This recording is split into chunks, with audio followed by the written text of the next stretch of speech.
प्रधानमंत्री नरेंद्र मोदी और अमेरिका के राष्ट्रपति डोनाल्ड ट्रंप की हाई प्रोफाइल मुलाकात से पहले ही चीन की बेचैनी बढ़ गई है। चीन को पता है कि इस मीटिंग में बांग्लादेश को लेकर कुछ बड़े डिसीजन और डील जरूर होगी। इसी डर से चीन पहले ही बांग्लादेश पर दबाव डालने में जुट गया है। चीन जानता है कि मोहम्मद यूनुस ज़्यादा दिनों तक वहाँ की सत्ता में नहीं रह टिक पाएंगे। वैसे ही वो उनके रहते रहते बांग्लादेश के स्कूलों की किताबों में बदलाव कराने की कोशिश कर रहा है। असल में चीन अब बांग्लादेश से ज़्यादा तिब्बत को लेकर परेशान है। मोदी ट्रंप की ये मीटिंग चीन के पुराने डर को फिर से जिंदा कर रही है। चीन ने बांग्लादेश की टेक्स्ट बुक और वेबसाइट पर मौजूदा एशिया के नक्शे पर आपत्ति जताई है।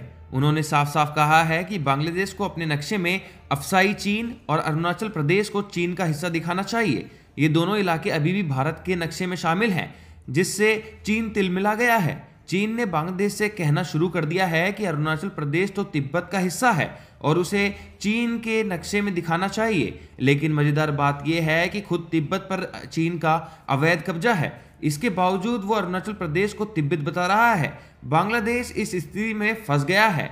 कुछ समय के बाद क्या होगा वो देखना पड़ेगा। अगर वह चीन की बात मानता है तो भारत और अमेरिका से पंगा ले लेगा, और अगर नहीं मानता तो चीन की नाराजगी झेलनी पड़ेगी। लेकिन बड़ा सवाल यह है कि चीन आखिरकार बांग्लादेश से ये सब क्यों करवा रहा है। असल में चीन ये सब पावर गेम खेल रहा है। उसे अरुणाचल से ज्यादा तिब्बत की चिंता है। चीन जानता है कि डोनाल्ड ट्रंप तिब्बत को लेकर कोई बड़े कदम उठा सकते हैं। अमेरिका की चाहे कोई भी सरकार हो, डेमोक्रेटिक या रिपब्लिक, दोनों ही तिब्बत और ताइवान के मुद्दे का इस्तेमाल चीन के दबाव बनाने के लिए करते आए हैं। डोनाल्ड ट्रंप ने 2020 में Tibet policy and support act पर साइन किया था, जिसमें यह तय किया गया था कि तिब्बत में अमेरिका अपना काउंसलेट खोलेगा और सुनिश्चित करेगा कि अगला जो दलाई लामा तिब्बत के लोग खुद ही चुने, ना कि चीन अपनी पसंद का कोई मोहरा बैठा दे। लेकिन इस एक्ट पर साइन करने के कुछ समय बाद ही ट्रंप सरकार चली गई थी। बाइडेन ने भी तिब्बत को लेकर सख्त रुख अपनाया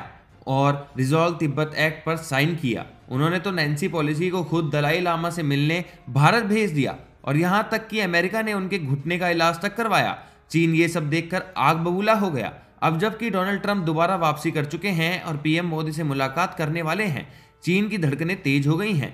चीन पहले ही संकेत देने में जुट गया है कि तिब्बत का मुद्दा ना उठाया जाए। वो बांग्लादेश पर दबाव डालकर नक्शे में बदलाव करवाने की कोशिश कर रहा है, ताकि अरुणाचल प्रदेश को तिब्बत का हिस्सा दिखाया जा सके। लेकिन चीन को इससे कोई फायदा नहीं मिलने वाला। आने वाले दिनों में ट्रंप फिर से तिब्बत को लेकर कोई बड़ा फैसला ले सकते हैं। हो सकता है कि इस बार वो तिब्बत में अमेरिकी काउंसलेट खोल दें, जैसे ही उन्होंने पिछले कार्यकाल में भारी विरोध के बावजूद यरूशलेम में अमेरिकी दूतावास खोल दिया था। अब ट्रंप के पास पूरे 4 साल हैं और इस अमेरिकी चीनी तनाव का सबसे बड़ा फायदा भारत को मिलता दिख रहा है। दोस्तों, आप क्या सोचते हैं इस पूरी वीडियो को लेकर? अपने रेकमेंडेशन में जरूर दीजिए। मिलते हैं एक और नई वीडियो के साथ, तब तक के लिए जय हिंद, जय भारत।